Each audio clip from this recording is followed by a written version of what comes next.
Aduh ditanyakan kok saya macam-macam lah, ada podcast ini, saya bilang ada nggak podcast itu di surat ini? Nggak ada. Jadi surat pemanggilannya tentang apa Om Roy? Surat pemanggilannya adalah dilaporkan oleh seseorang bernama Joko Widodo, ya, dengan pasal-pasal abrek ya. Ada pasal 310, 311, 27A ITE, 232 ITE dan 35 itu. Saya sampaikan pasal ITE, pasal-pasal di ITE itu tadi saya kasih juga dikit juga ya di dalamnya, dan itu saya minta ditulis. Jangan hanya kuliah aja ya.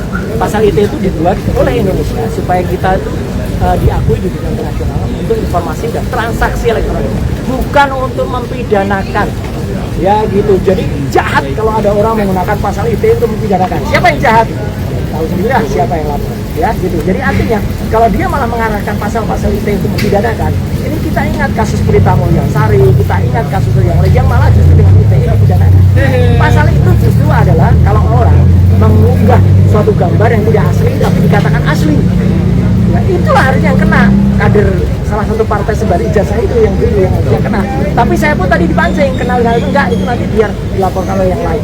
Berarti masih ada beberapa pertanyaan lagi. Saya tidak tahu, tapi yang jelas saya tidak menjawab yang tidak ada hitam di atas putih di surat itu. Surat itu menyebut tanggal 26 Maret. Ya. Terkait dengan Saya tidak tahu. video Sultana TV itu? Enggak, makanya karena nggak ditanyakan ya saya nggak jawab gitu. Karena apa? Dan 26 Maret kalaupun saya ditanyakan saya akan jawab.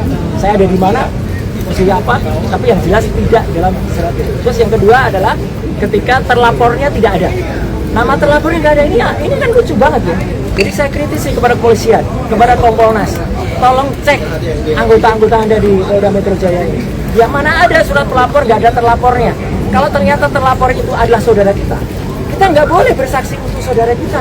Itu hukum itu. Ya bahkan sampai 3 tingkat derajat, 3 level. Apalagi kalau terlapornya itu nantinya kita. Ya, maka kita berhak untuk diam. Gitu loh. Jadi satu, nggak ada lapornya. Kedua, undang-undangnya juga yang dipakai adalah kasasi hutang. Kemudian yang ketiga, lokus dan tempusnya saya tidak mengenal. Itu aja. Jadi jawabannya makanya lah cepat pertanyaannya. Sama karena jawaban saya selalu sama. Ketika ditanyakan itu saya jawab itu